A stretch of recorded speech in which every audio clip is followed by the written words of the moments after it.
کدی مرگ وزړه ته تیر وي فرشته نه پوهېږم بیا پر څه کوې خندا کدی مرگ وزړه ته تیر وي فرشته. محترم اوریدونکو ستاسو پام راوړو د الحاج مولوي محمد یاسین فهیم صاحب د جهنم د پیژندلو و خپرونو ته.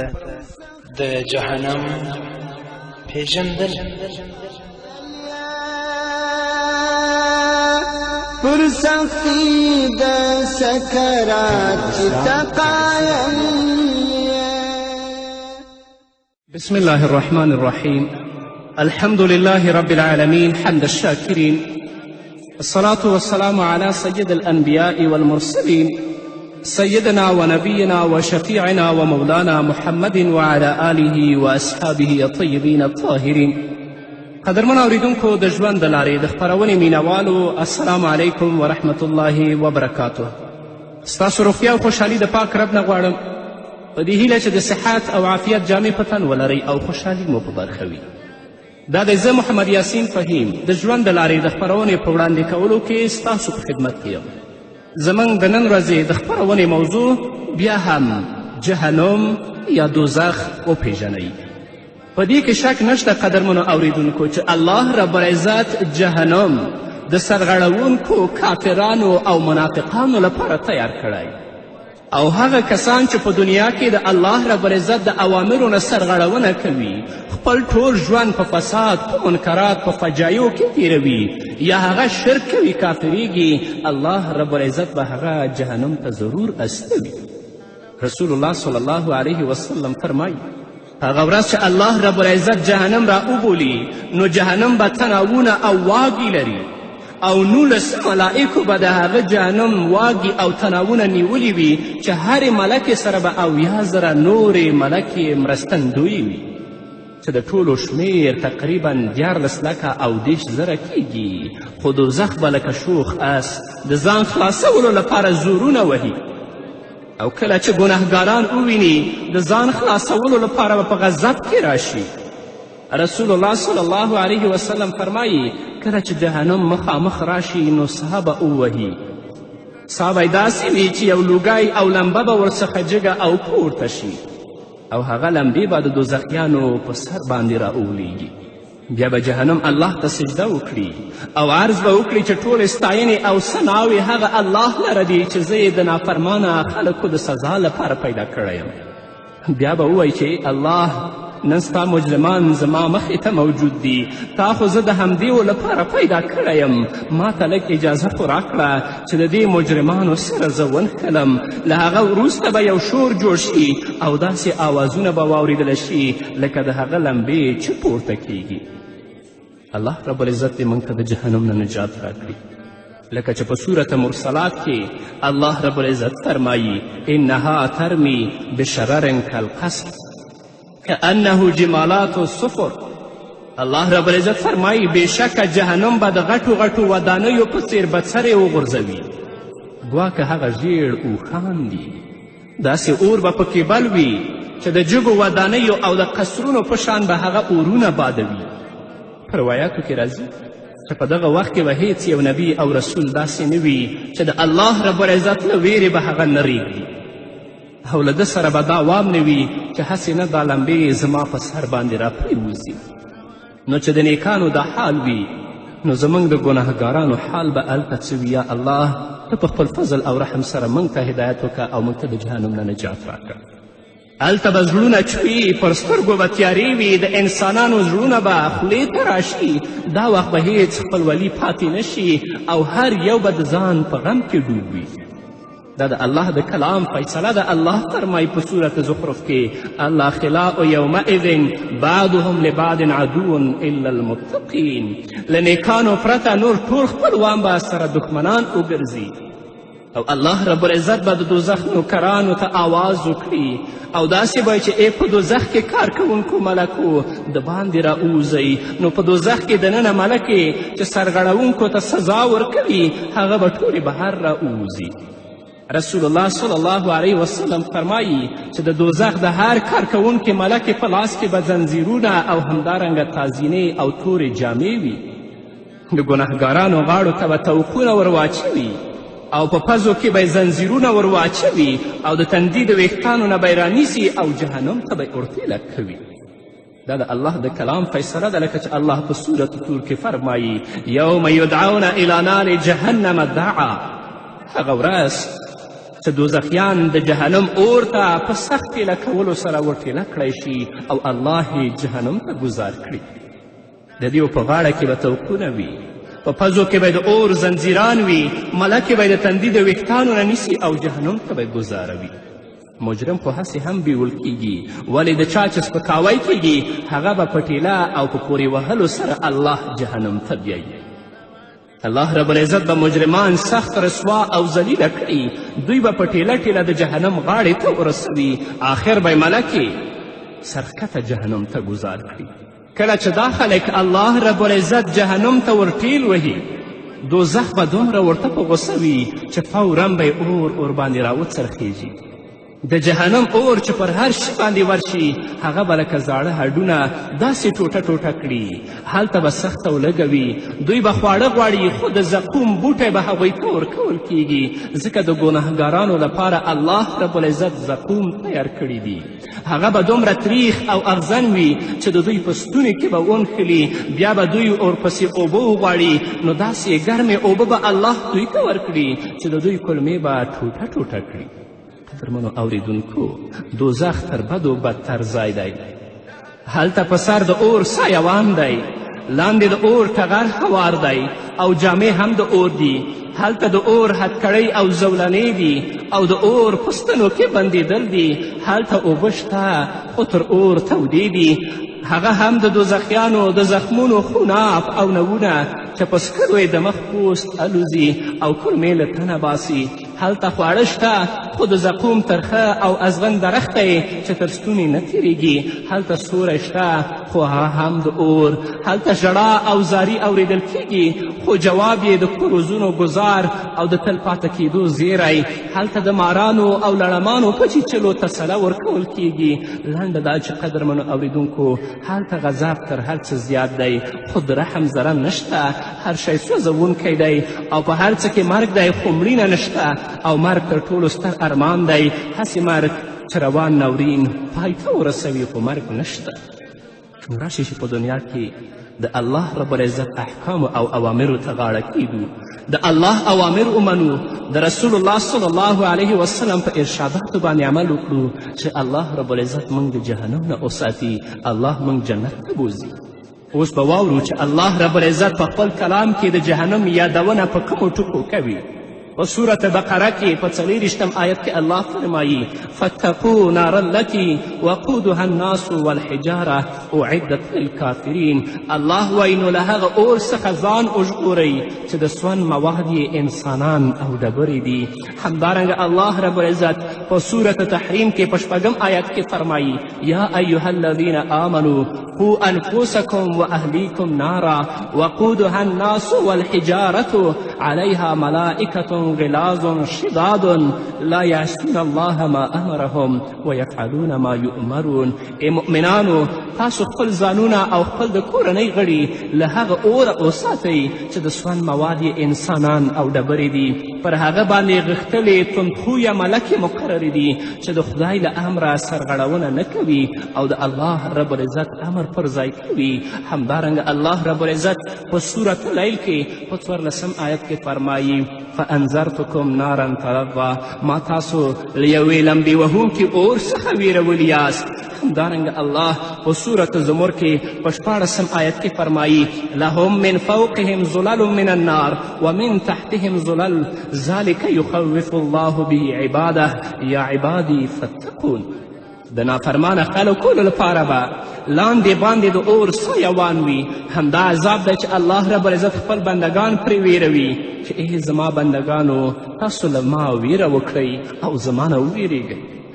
همدارنګه الله رب العزت په سورة مزمل کې فرمایي ان لدینا انکالا و جحیما وطعاما ذا غصة وعذابا ألیما بېشکه له موږ سره زولنې او اور دی او په ستوني کې بندېدونکي خواړه دي او دردونکی عذاب دی. همدارنګه الله په صورت فرقان کې په 14 آیت کې فرمایي وإذا ألقوا منها مکانا ضیقا مقرنین دعوا هنالک ثبورا. کله چې دوی لاس تړلي د دوزخ یو تنګ ځای ته وغورځول شي نو هلته به یوازې د مرګ درخواست کوي خو هلته به مرګ نه وي. همدارنګه الله په صورت اعراف کې په 41 آیت کې فرمایي لهم من جهنم مهاد ومن فوقهم غواش وكذلك نجزي الظالمین. دوزخیانو لپاره به لاندې د دوزخ د اور ټغر هوار وي او له پاسه به هم هغه اور ورباندې خپور وي. په صورت زخرف کې په 4 آیت کې الله فرمایي ان المجرمین فی عذاب جهنم خالدون. بېشکه چې مجرمان به تل تر تله د دوزخ په عذاب کې پاتې وي. په صورت زخرف کې په 15 آیت کې الله فرمایي لا یفتر عنهم وهم فیه مبلسون. دا عذاب به کله هم له دوی څخه سپک نه کړی شي او جهنمیان به همالته ناهیلې پاتې وي. په صورت رحمان کې په 15 آیت کې الله فرمایي یرسل علیکما شواظ من نار ونحاس فلا تنتصران. پر تاسو یعنی ای انسانانو او پیریانو به د اور لمبې او لوګي راخوشي کړی شي بیا به تاسو د هغو مقابله ونه کړی شئ. همدارنګه الله په صورت رحمان کې فرمایي یطوفون بینها و بین حمیم آن. دوزخیان به د دوزخ او د هغه د جوش او ګرمو اوبو ترمنځ ګرځي راګرځي. یعنی کله به د جهنم عذاب ورکول کیږي او کله به د جوش اوبو عذاب ورکول کیږي. همدارنګه په صورت انعام کې په 20 آیت کې الله فرمایي ولو ترى اذ وقفوا على النار فقالوا یا لیتنا نرد ولا نکذب بآیات ربنا ونکون من المؤمنین. الله رب العزت فرمایي ای مخاطبه او ای اوریدونکیه که ته هغه مهال دوی ووینې چې د دوزخ پر غاړه درول شوي وي نو دوی به وایي چې های کاش موږ بیرته دنیا ته وګرځول شو او د الله رب العزت په آیتونو پورې دروغ ونه وایو او موږ له مؤمنانو څخه شو یعنی ایمان راوړو. په دنیا کې خو دوی د الله رب العزت کلام دروغ ګڼه په هغه باندې عمل نه کوه او تل لپاره په فساد په فحشا او په منکراتو کې اخته ول. هلته به دا هیلې کوي خو دا هیلې به د دوی کله هم پوره نشي چې یا الله کاش موږ بیرته دنیا ته بوځې هلته به ستا آیتونه بیا موږ دروغ نه ګڼو او موږ به د ځان نه مؤمنان جوړوو. الله به ورته وایي چې اخسئوا فیها تاسې به تلپاتې په دې جهنم کې پراته یئ. همدارنګه په صورت نساء کې په 145 آیت کې الله فرمایي ان المنافقین فی درک الاسفل من النار ولن تجد لهم نصیرا. بېشکه منافقان به د جهنم تر ټولو ښکته تلکي وي او ته به د دوی لپاره کوم مرستندوی ونه وینې چې د الله د عذاب نه نجات ورکړي. همدارنګه الله په صورت حجر کې په 44 او 43 آیت کې فرمایي وان جهنم لموعدهم اجمعین لها 7 ابواب لكل باب منهم جزء مقسوم. او بېشکه له دوی ټولو سره د دوزخ ژمنه وعده ده او جهنم 7 دروازې لري چې له دوی څخه د هرې دروازې لپاره ویشلې برخه ده. الله رب العزت دې موږ ته په دنیا کې د نیکو اعمالو توفیق راکړي چې د دنیا په محدود ژوند باندې دوکه نه شو د الله اوامرو او د الله احکامو ته غاړه کیږو چې الله موږ ته څه وایي د الله رسول موږ ته څه وایي علما موږ ته څه وایي چې دا ومنو چې الله هم د جهنم د اور نه بچ کړي. نور به م واورو قدرمنو اورېدونکو خو هغه د یوې دمې راوروسته پر سختی د سکرات چې ته قایل یې پر سختی د سکرات چې ته قایل یې ولی نه کوې ژړا پر ارتقا نه پوهېږم بیا پر څه کوې خندا کدی مرگ وزړه ته تیر وي فرشته نه پوهېږم بیا پر څه کوې خندا. قدرمنو اوریدونکو بیا هم زموږ سلامونه او نیکې هیلې ومنئ. په صورت کهف کې په 29 آیت کې الله رب العزت فرمایي انا اعتدنا للظالمین نارا احاط بهم سرادقها. بېشکه موږ ظالمانو ته داسې اور تیار کړی چې د هغه پردې او د هغه دیوالونه به پر دوی راګرځېدلي وي کله به هم د جهنم نه نشي وتلی. همدارنګه په صورت کهف کې همدارنګه الله رب العزت فرمایی وان یستغیثوا یغاثوا بماء کالمهل یشوي الوجوه بئس الشراب وساءت مرتفقا.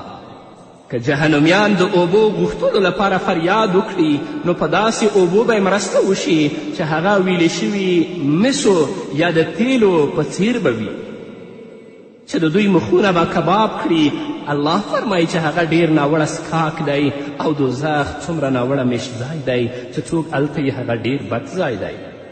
همدارنګه الله رب العزت په صورت حج کې فرمایي ولهم مقامع من حدید كلما أرادوا أن يخرجوا منها ولهم مقامع من حديد كلما أرادوا أن يخرجوا منها من غم أعيدوا فيها وذوقوا عذاب الحريق.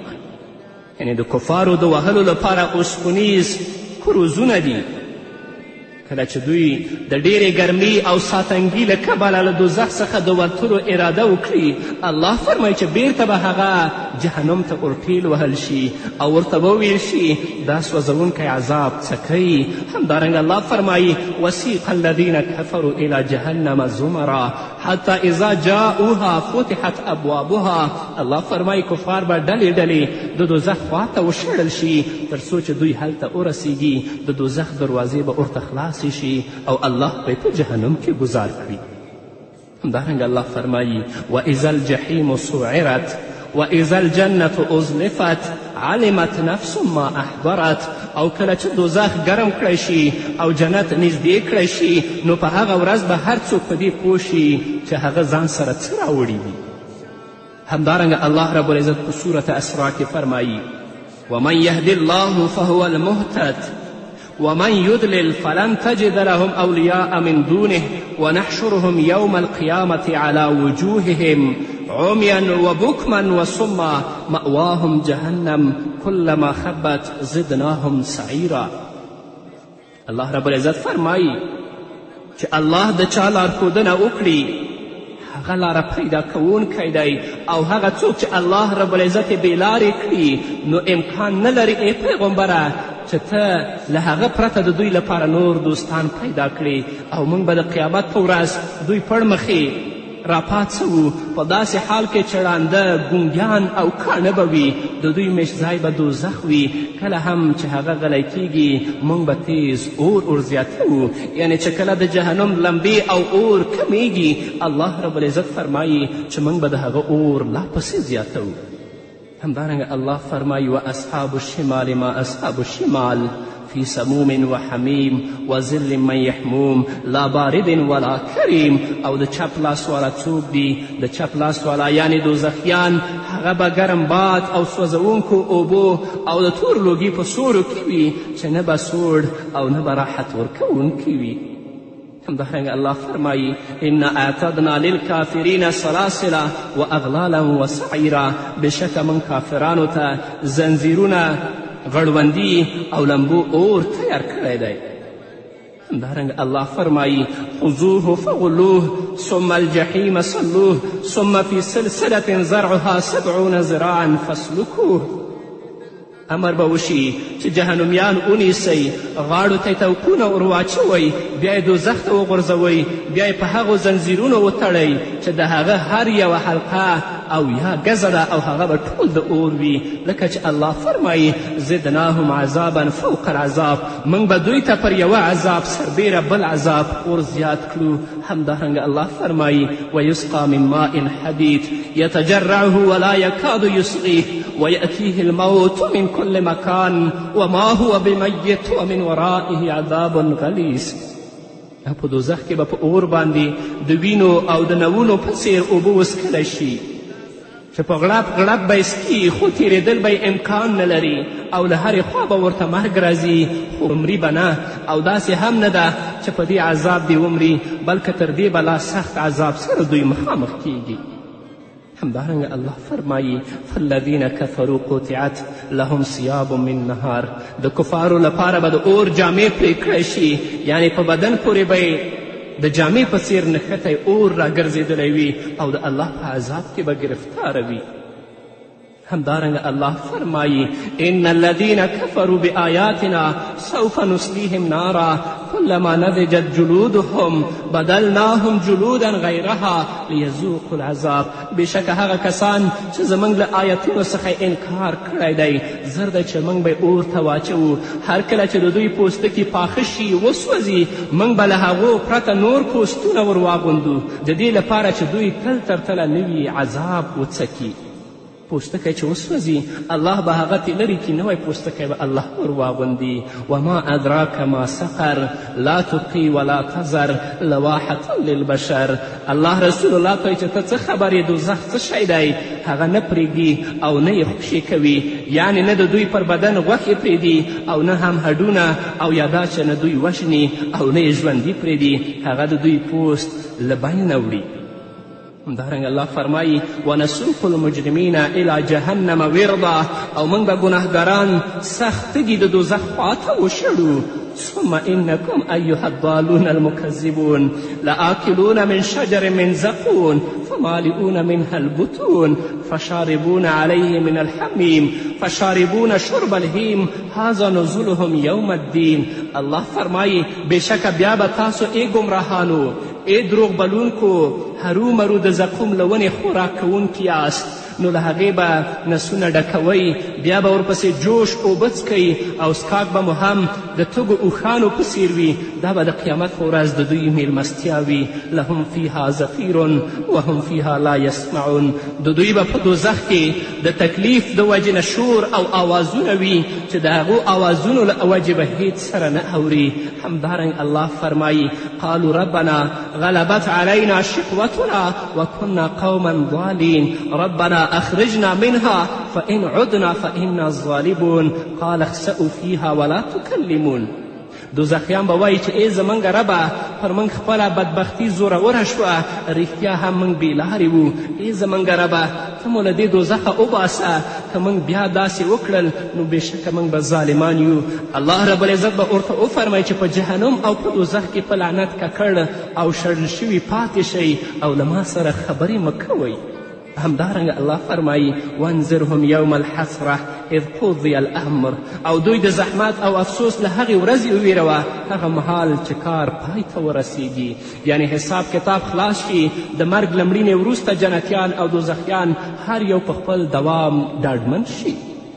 همدارنګه الله فرمایي وان منکم الا واردوها كان على ربك حتما مقضیا ثم ننجي الذين تقوا ونذر الظالمين فيها جثيا. ثم ننجي الذين اتقوا ونذر الظالمين فيها جثيا. او له تاسو څخه د هر یو پر دې دوزخ تېرېده نشته، یا د تېرېدو په توګه یا د ولیدو په توګه دا ژمنه او وعده ستاسو د رب له لورې پخه پرېکړه ده. بیا به موږ پرهیزګار خلکو ته نجات ورکړو او ظالمان به په جهنم کې پړمخې او نسکور وغورځوو. همدارنګه الله به شیطان ته ووایي لأملأن جهنم منک وممن تبعک منهم اجمعین. هرومرو به زه له تا یعنې شیطانه او ستا له ټولو پلویانو دوزخ ډک کړم. فاما من طغى وآثر الحیات الدنیا فإن الجحیم هی المأوى. نو هغه څوک چې سرغړونه یې کړې وي او د دنیا ژوند یې غوره کړی وي په آخرت کې بېشکه د هغه میش ځای دوزخ دی. نو الله دې موږ ته توفیق راکړي چې په دنیا کې د الله د اوامرو او د الله د احکامو مطابق عمل وکړو تر څوم چې الله د جهنم نه وساتي او الله رب العزت موږ جنت ته بوځي. نو دا و د جهنم بیان د الله رب العزت د کلام په رڼا کې. نور به م اورو انشاءالله خو هغه په نورو خپرونو کې. نو دا به زموږ د نن ورځې خپرونه چې ستاسو درانه حضور ته وړاندې شوه تر بلې خپرونې پورې چې زه بیا هم ستاسو درانه حضور ته راځم. تاسو ټول په پاک رب سپارم. پاتې ژوندم نیکمرغه، ښاد، بریالي او کامیاب. دوزخ لعذابونو چې په خوف یې د دوزخ لعذابونو چې په خوف یې د دوزخ لعذابونو چې په خوف یې د دوزخ لعذابونو چې په خوف یې ولی نغواړې پر رب سره پناه نه پوهېږم بیا پر څه کوې خندا که دې مرګ وزړه ته تېر وي په رښتیا نه پوهېږم بیا پر څه کوې خندا که دې مرګ وزړه ته تېر وي په رښتیا نه پوهېږم بیا پر څه کوې خندا که دې مرګ وزړه ته تېر وي په رښتیا. محترم اوریدونکو ستاسو پام راوړو د الحاج مولوي محمد یاسین فهیم صاحب د جهنم د پیژندلو و خپرونو ته. د جهنم پیژندل پر سختی د سکرات چې تقایم بسم الله الرحمن الرحيم الحمد لله رب العالمين حمد الشاكرين الصلاة والسلام على سيد الأنبياء والمرسلين سيدنا ونبينا وشفيعنا ومولانا محمد وعلى آله وأصحابه الطيبين الطاهرين. قدرمن اوریدونکو د ژوند د لارې د خپرونې مینوالو السلام علیکم ورحمت الله وبرکاته. ستاسو روغتیا او خوشحالي د پاک رب نه غواړم په دې هیله چې د صحت او عافیت جامې په تن ولرئ او خوشحالي مو په برخه وي. دا دی زه محمد یاسین فهیم د ژوند د لارې د خپرونې په وړاندې کولو کې ستاسو په خدمت کې یم. زموږ د نن ورځې د خپرونې موضوع بیا هم جهنم یا دوزخ وپیژنئ. په دې کې شک نشته قدرمنو اوریدونکو چې الله رب العزت جهنم د سرغړونکو کافرانو او منافقانو لپاره تیار کړی او هغه کسان چې په دنیا کې د الله رب العزت د اوامرو نه سرغړونه کوي خپل ټول ژوند په فساد په منکرات په فجایو کې تیروي یا هغه شرک کوي کافریږي الله رب العزت به هغه جهنم ته ضرور استوي. رسول الله صلی الله علیه وسلم فرمایي هغه ورځ چې الله رب العزت جهنم را وبولي نو جهنم به تناوونه او واګې لري او 19 ملائکو به د هغه جهنم واګې او تناوونه نیولي وي چې هرې ملکې سره به 80,000 نورې ملکې مرستندویې وي چې د ټولو شمیر تقریبا 14,000 کیږي. خو دوزخ به لکه شوخ اس د ځان خلاصولو لپاره زورونه وهي او کله چې ګناهګاران وویني د ځان خلاصولو لپاره به په غضب کې راشي. رسول الله صلی الله علیه وسلم فرمایي کله چې جهنم مخامخ راشي نو سا به ووهي. سا به یې داسې وي چې یو لوګی او لمبه به ورڅخه جګه او پورته شي او هغه لمبې به د دوزخیانو په سر باندې راولیږي. بیا به جهنم الله ته سجده وکړي او عرض به وکړي چې ټولې ستاینې او ثناوې هغه الله لره دي چې زه یې د نافرمانه خلکو د سزا لپاره پیدا کړی یم.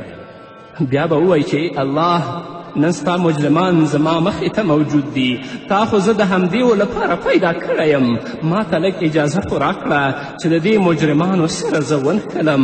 له هغه وروسته به یو شور جوړ شي او داسې آوازونه به واورېدله شي لکه د هغه لمبې چې پورته کیږي. الله رب العزت دې موږ ته د جهنم نه نجات راکړي لکه چې په سورة مرسلات کې الله رب العزت فرمایي انها ترمی بشرر کالقصر كأنه جمالات